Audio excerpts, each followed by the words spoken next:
Boa noite, queridos irmãos, sejam todos muito bem-vindos a mais um Evangelho no Lar e Família. Convido desde já a se inscreverem no nosso canal, comentarem os nossos vídeos, assistirem também a Reforma Íntima sempre às 15 horas, todos os sábados. O nosso Evangelho de forma presencial no nosso Centro Espírita, Ceareiros do Bem, às 19h30, todas as terças-feiras.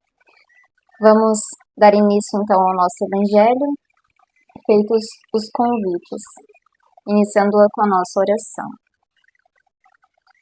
Pai de amor e de bondade, querido Mestre Jesus, espiritualidade amiga, responsável por essa atividade de Evangelho no Lar, de uma forma especial, nossos benfeitores, convidamos a todos a estarem conosco e a nos auxiliar nesse trabalho que ora desempenhamos, tanto fazendo a limpeza psíquica em nossos lares, bem como a nós mesmos, socorrendo e auxiliando a todos os nossos irmãos da espiritualidade que se encontram de alguma forma atrelada à psicosfera de nosso lar, como também a nós mesmos dentro das nossas necessidades, nos auxiliando na compreensão da lição, para que, melhor interpretando-a, compreendendo-a, consigamos colocar em prática em nossas vidas da melhor forma possível dentro da nossa família. Agradecemos desde já a inspiração e a intuição no auxílio da lição. Que assim seja. A nossa lição de hoje é a lição de número 15, o ministro sábio. Mateus discorria solene sobre a missão dos que dirigem a massa popular, especificamente deveres dos administradores e dificuldades dos servos. Então eles narravam a respeito dos deveres, que são específicos àqueles que têm a missão de serem administradores, de conduzirem a massa, e as dificuldades que os servos tinham dentro dessa administração também.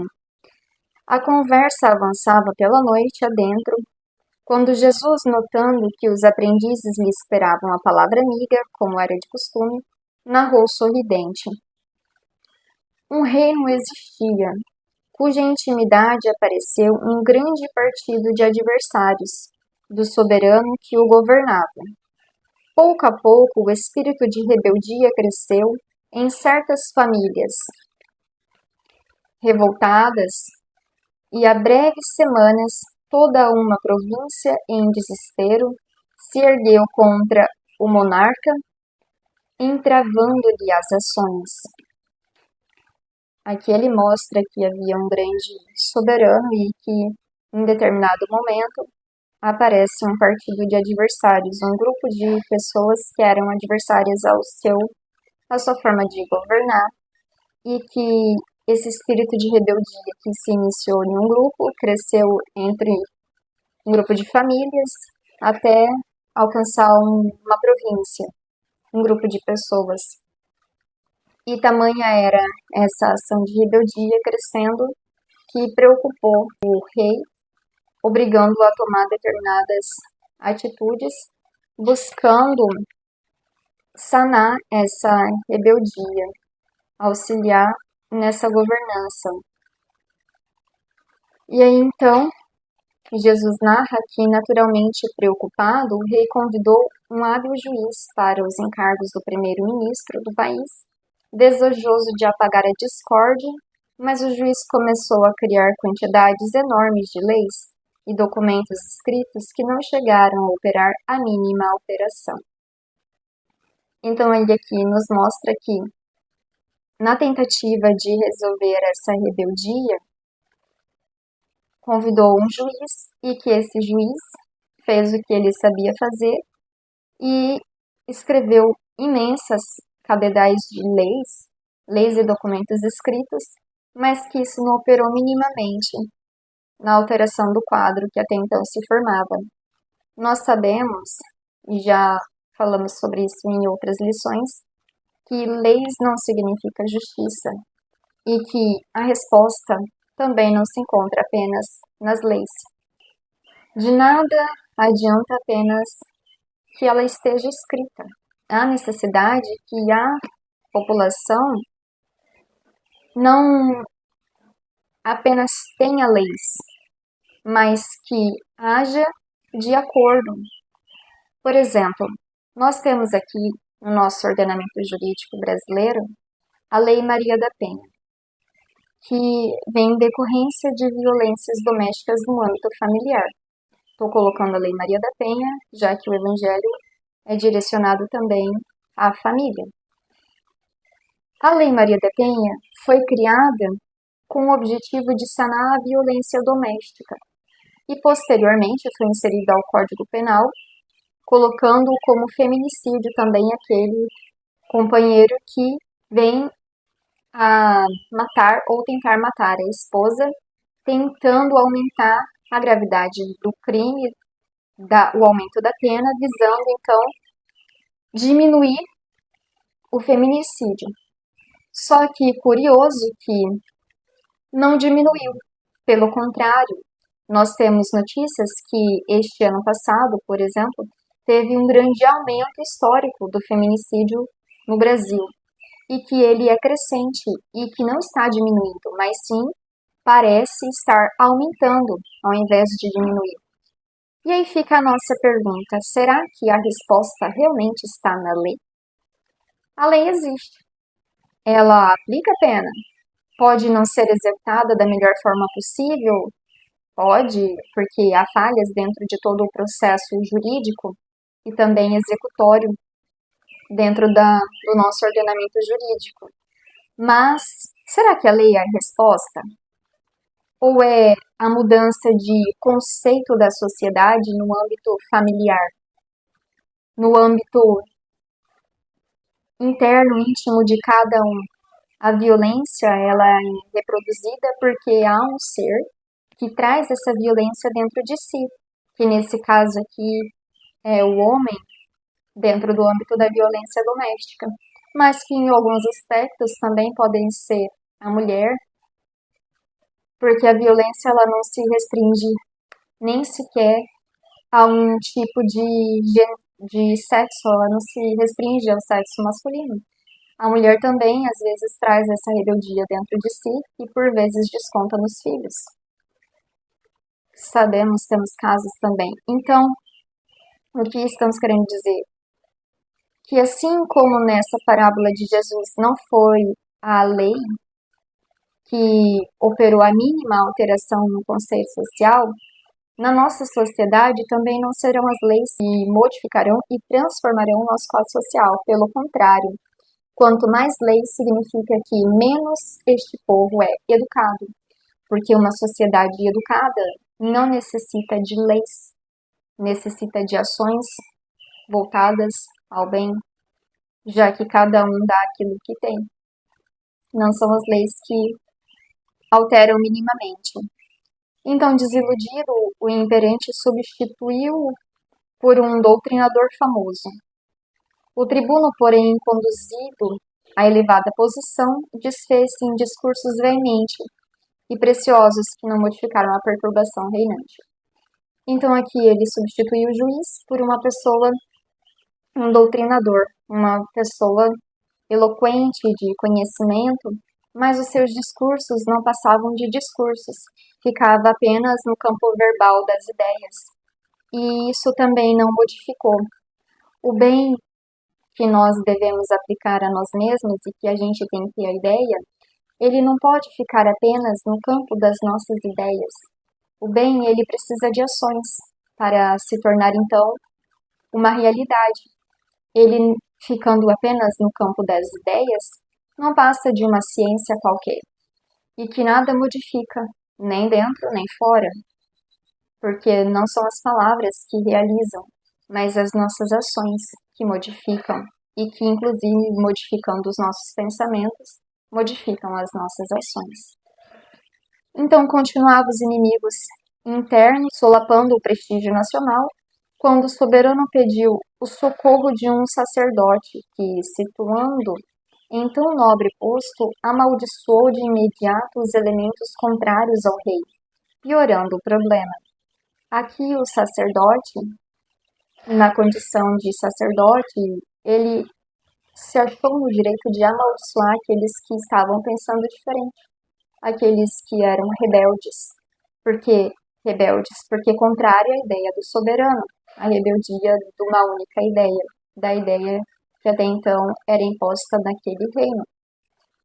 E não é amaldiçoando aqueles que pensam contrário a nós que nós vamos resolver uma sociedade, que nós vamos resolver os nossos conflitos internos. Não é amaldiçoando a nós mesmos quando temos determinados pensamentos, sentimentos, emoções e até agimos em desacordo com aquilo que nós gostaríamos que vamos resolver a nossa reforma íntima. Não é amaldiçoando os nossos pais, os nossos irmãos, os nossos semelhantes, os nossos irmãos de ideal, que pensam diferente da gente, que a gente vai estar resolvendo os problemas. Pelo contrário, estaremos causando mais problemas para nós mesmos e para eles. Porque todos são filhos de Deus e são nos seus direitos, inclusive de serem contrários ao bem e de serem contrários ao nosso objetivo de ideal. Esse sacerdote não conseguiu resolver a situação. Aqui para nós pensarmos, não é também a religião que vai nos transformar. Não é a religião que vai nos salvar e nem aos nossos irmãos mais rebeldes. O que vai nos transformar são as nossas ações em relação à religião, os nossos comportamentos. Isso vai nos transformar quando a religião nos transformar em um ser humano melhor. E não é a religião por si só, já que são escolas apenas. Desencantado, então, o monarca trouxe um médico à direção dos negócios gerais, mas tão logo se viu em palácio, compartilhando as honras públicas, o novo ministro afirmou: para conquistar o favor régio que o partido de adversários da coroa se constituía de doentes mentais, se fez disso propaganda tão ruinosa que a indisciplina se tornou mais audaciosa e a revolta mais desesperada. Esse médico iniciou, mas ele pensou apenas em si mesmo, em se manter ali nas honras públicas em que ele se constituía, já que ele fazia parte desse reino, desses favores régios. E que o partido adversário, aquele que pensava o contrário, então deveria ser doentes mentais, porque não coadunava com as mesmas ideias com que se coadunava ali ele e os demais. E não vai ser transformando em doentes mentais aqueles que pensam diferente de nós que nós resolveremos os problemas. Pelo contrário, nós temos aí, na nossa ciência, por exemplo, classificam como doentes mentais os médiums, que têm apenas uma particularidade de ter conexão com o mundo transcendental, com o mundo espiritual, e que não tem nada de doença, mas sim uma particularidade, um dom que os diferencia daqueles que não têm de forma ostensiva, mas doentes mentais todos os somos, em algum aspecto mais ou menos. Pode ser que, às vezes, uma pessoa tem uma doença da mente mais intrínseca, um resgate nessa área, mas as ansiedades, as revoltas, o nosso extremo egoísmo nos desequilibram e desequilibram a nossa mente. Então, tudo aquilo que afeta o nosso campo mental é uma doença da nossa mente. Não concordam? Então, quem são? Quem é doente? Nesse aspecto, eu vejo que todos somos doentes em um grau maior ou menor, que apenas não temos diagnosticado uma doença como aqueles que nós classificamos como doentes mentais, que são diferentes de nós apenas, dos autistas, entre outros, como doentes.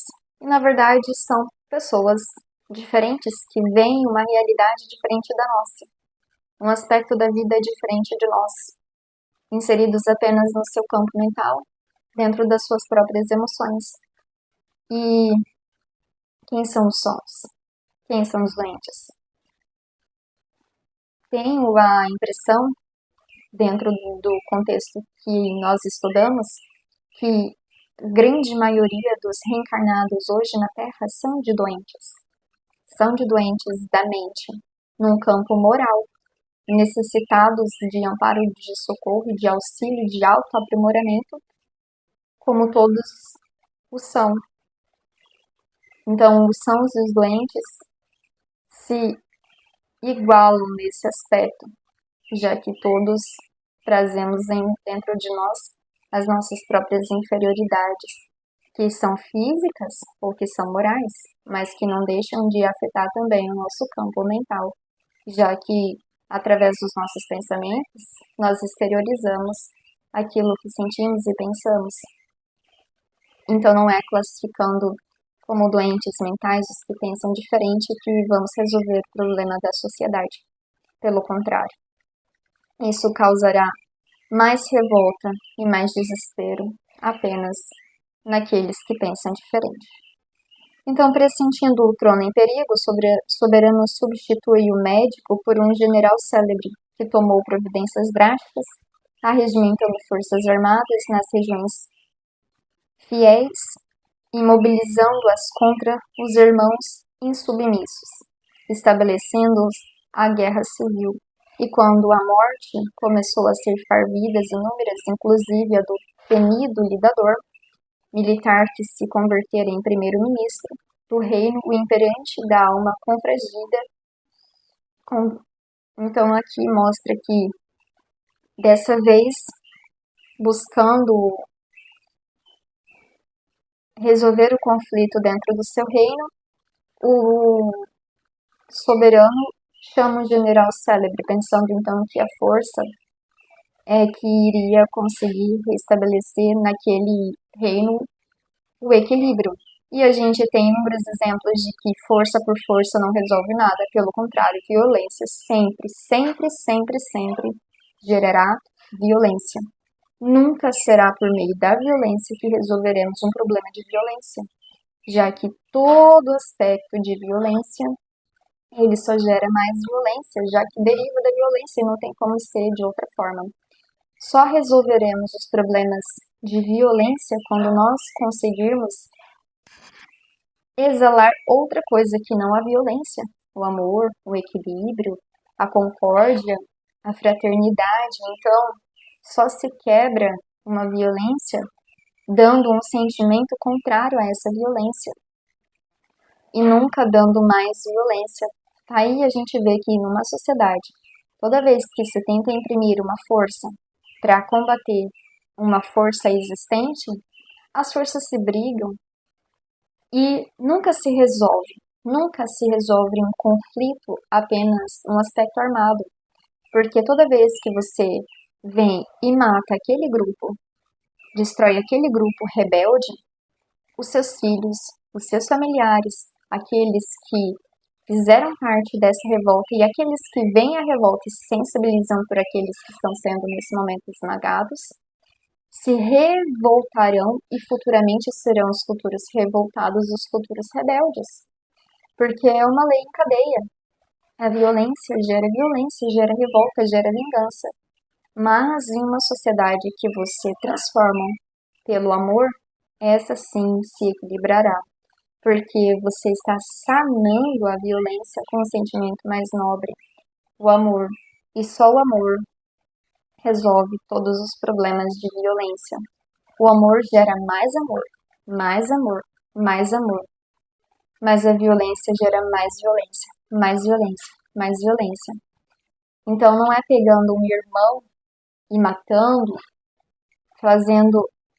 aplicando duras penas a ele que nós disciplinaremos, mas é educando os nossos filhos dentro do âmbito familiar, educando a nossa sociedade, ensinando os conceitos morais, as leis divinas, os códigos de ética, respeito entre os seus familiares, respeito dos filhos para com os pais, dos pais para com os filhos, respeito entre os irmãos de ideal.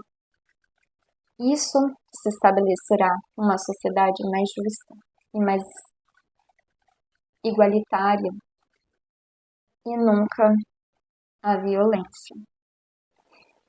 Então, por último, como o trono se encontrava vazio, já que esse general célebre já havia inclusive sendo ceifada sua própria vida dentro dessa violência na qual ele empregou, achando que matar irmãos matando irmãos resolveria o conflito, acabou sendo morto. A espada feriu e pela espada foi ferido. E não resolveu o problema. Então ele convida um sábio para ocupar essa condição. E o sábio, em toda a sua sabedoria, logo que adentra nesse ministério, ele ocupa-se do posto até então vazio, e quando chega à administração, esse chegou à administração, meditou algum tempo, refletiu sobre todo o aspecto que acontecia e deu início a novas atividades. Ele chegou, pensou, refletiu e deu início a novas atividades. Colocou o campo das ideias, nesse sentido agora, na ação. Meditou, porque todos os conflitos que existem hoje na sociedade não serão resolvidos apenas com o que a gente tem dentro da nossa sociedade. Muitas vezes a gente para o nosso desenvolvimento porque acredita que tudo que necessitamos saber se encontra apenas dentro do nosso campo material. E essa meditação também é a sua interiorização espiritual. Muitas das nossas respostas não se encontram apenas nos livros, mas se encontram no nosso espírito. E essa conexão com o nosso divino, com Deus, com os nossos benfeitores, é que muitas vezes vão trazer para nós as respostas que a gente tanto almeja, mas que é necessário nos conectarmos com eles, com esse Cristo interno nosso, para que consigamos sanar as nossas dificuldades, trazendo o divino para fora de nós, para a nossa sociedade.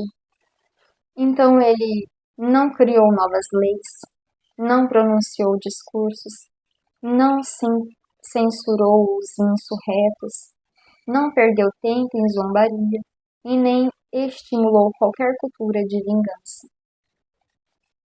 Dirigiu-se em pessoa à região conflagrada, a fim de observar-lhe as necessidades. Esse sábio como era, foi ele mesmo. Não pegou subalternos para ir verificar o que havia acontecido, o que estava acontecendo, mas foi ele mesmo verificar o que estava acontecendo, porque ele necessitava sentir, ver as necessidades daquele povo rebelde para ele conseguir compreender as suas necessidades, o que eles necessitavam.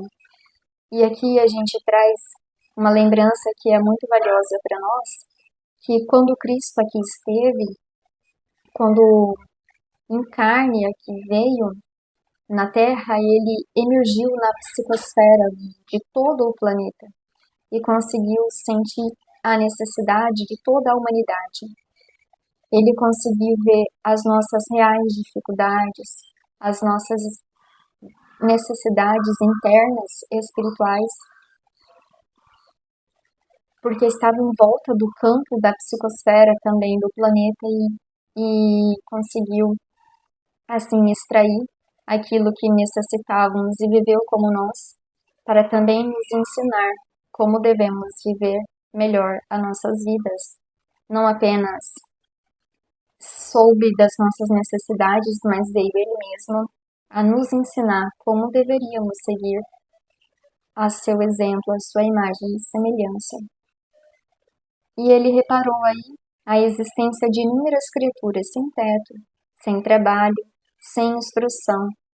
Então ele ergueu casas, criou oficinas, abriu estradas e improvisou escolas, incentivando o serviço e a educação, lutando com valioso espírito de entendimento e fraternidade contra a preguiça e a ignorância. Então aqui esse sábio, ele verificou as necessidades das criaturas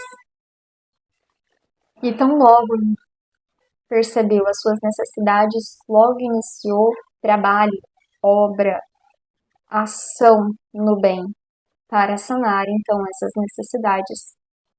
E ele abriu oficinas, campos de trabalho, campos de instrução, as escolas, incentivando a educação, o trabalho e também as casas, para que todos tivessem condições dignas de conseguir também lutarem e terem esse valioso espírito de entendimento e fraternidade contra a preguiça e a ignorância.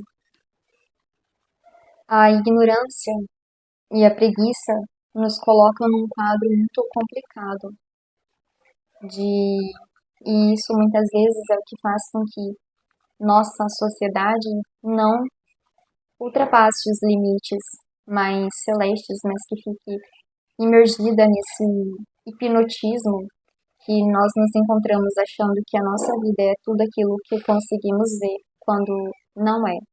É muito maior do que o que a gente consegue simplesmente enxergar.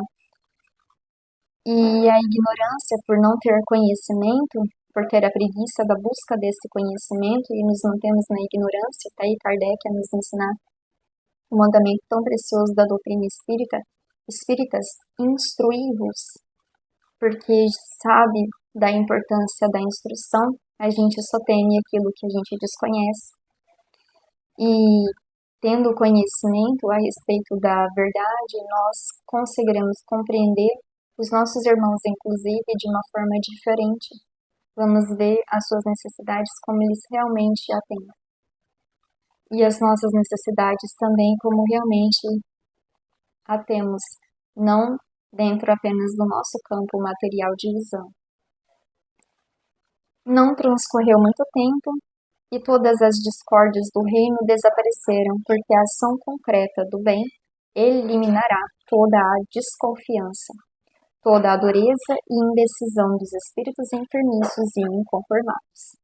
Então aqui Jesus reforça em nós que não serão os discursos célebres, as leis, não serão apenas a Bíblia que nos transformará, não será apenas os discursos maravilhosos que a gente faz em relação às suas doutrinas. Não será sendo um trabalhador apenas da seara espírita ou de qualquer outra seara que nos transformará. Não será por meio da força da imposição, não será dizendo que os nossos irmãos que pensam diferente de nós são menos do que nós, porque são diferentes. Mas será agindo de forma cristã que transformaremos o nosso mundo, agindo de forma à semelhança com as leis divinas, agindo de forma ética, moral, de forma justa, que conseguiremos transformar o mundo. Não será apenas o título de cristão que vai nos transformar em um ser humano melhor, em um ser cristão, mas será tendo atitudes cristãs. Hoje carecemos muito de atitudes cristãs, de atitudes no bem. E estamos muito apenas no campo das ideias, no campo da fala, mas com pouca ação. E isso faz com que demoremos mais para alcançarmos o reino dos céus dentro de nós e na nossa sociedade. Mateus contemplava o Senhor embevecido, deliciando-se com as ideias de bondade salvadora que enunciara Jesus, respondendo-lhe a atenção com um luminoso sorriso, acrescentou-lhe para finalizar. E ele então nos diz que o ódio pode atear muito incêndio de discórdia no mundo, mas nenhuma teoria de salvação será realmente valiosa sem o justo benefício aos espíritos que a maldade ou a rebeldia desequilibraram. Então Jesus aqui coloca que o ódio ele pode nos prejudicar em muito, atear muitos incêndios e de discórdia, de desequilíbrio, de desunião no mundo, mas que não será teorias salvacionistas apenas que resolverão o problema do ódio. Em contrapartida, o amor não será apenas a teoria do amor que resolverá os conflitos do ódio, mas sim as valiosas e justas ações, os benefícios aos espíritos que a maldade e a rebeldia desequilibraram, ou seja, que aqueles que se encontram rebeldes às leis de amor, de justiça, de caridade, quando esse amor os atingir, é que resolverão os conflitos internos dentro de si e terão então consciência de que também são amados, também são filhos de Deus e que o amor do Pai não é restrito a um grupo daqueles que o aceitam, mas se estende também àqueles que são rebeldes a esse amor. E para que o bem possa reinar entre os homens, há de ser uma realidade positiva no campo do mal, tanto quanto a luz há de surgir pura e viva a fim de expulsar as trevas. Então Jesus mais uma vez nos convida a agir para o bem possa reinar, para que o bem possa reinar no mundo. Os homens há de ter ações positivas, há de ser uma realidade, há de existir de forma exterior. Temos que exteriorizar em nós esse amor, essa paz e esse equilíbrio. Isso que os ensinamentos do Cristo nos transmitem. Isso tem que nos modificar. Temos que transformar em nós as nossas próprias inferioridades, as nossas mazelas. E temos que ter ações positivas no bem. Ações. O bem já tem que ser uma ação positiva, transformando e alcançando aqueles, inclusive, que se encontram no campo do mal. Aqui Jesus coloca no campo do diferente, do adversário do bem. Quando a luz há de surgir pura e viva, quando nós exteriorizarmos a nossa luz interior, a fim de expulsar as trevas, primeiro as nossas trevas interiores, e então sanando essas nossas trevas interiores, trazendo de dentro para fora a nossa luz, aquilo que o ensinamento de Jesus nos traz, que é o amor puro, em ações, amando aqueles que pensam diferente de nós, porque tendo por eles esse sentimento que aqui coloca de fraternidade, de entendimento, entendendo que eles são apenas pessoas, espíritos irmãos, que pensam diferente de nós, que não são piores do que nós, mas que apenas divergem por terem ainda um sentimento de rebeldia e de discórdia, não estarem ainda compreendendo, não terem o entendimento daquilo que Jesus nos ensinou. E que se nós o possuímos, que façamos nós a nossa parte de agir no bem, não apenas fique no campo das ideias e restrito apenas ao nosso campo próximo a nós, mas que consigamos exteriorizar em ações no bem. Tenhamos sempre ações positivas. Se vemos um irmão ser injustiçado, que sejamos nós a socorrer, a auxiliar e não a apedrejar. Ao invés de auxiliar, sermos nós também mais um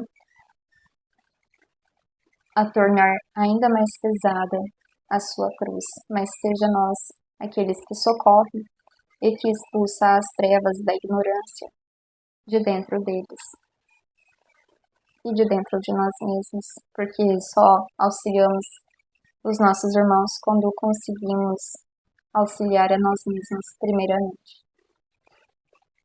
Então vamos finalizar o nosso evangelho, fechando os nossos olhos e agradecendo.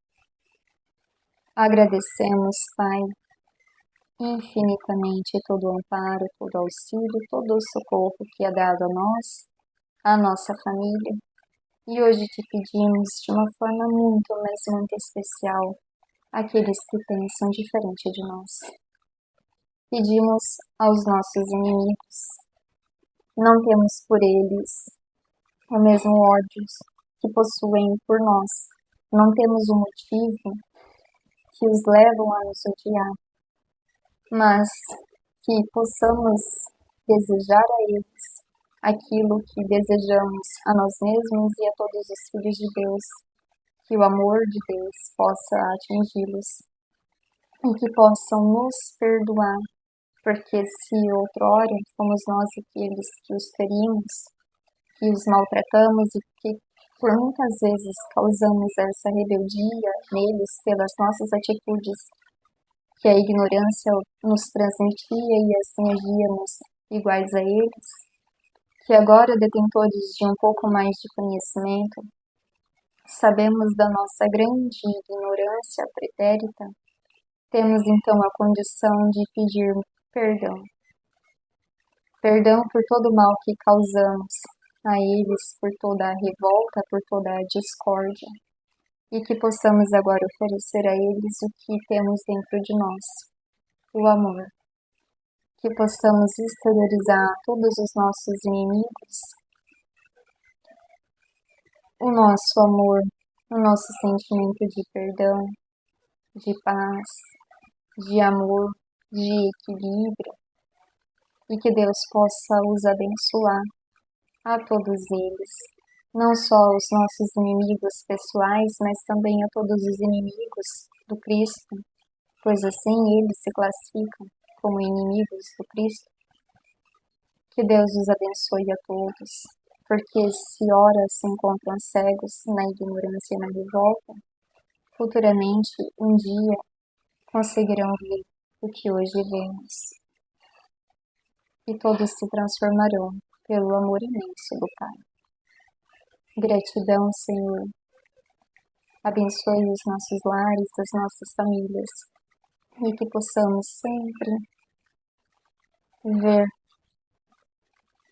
em nós aquilo que necessitamos melhorar dentro do nosso âmbito familiar, para que sejamos família na Terra e que consigamos então sermos famílias universais.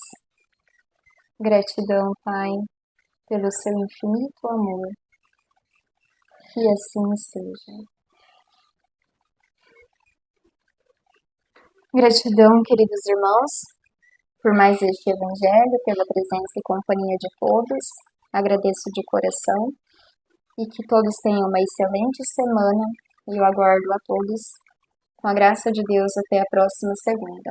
Fiquem em paz. Até mais.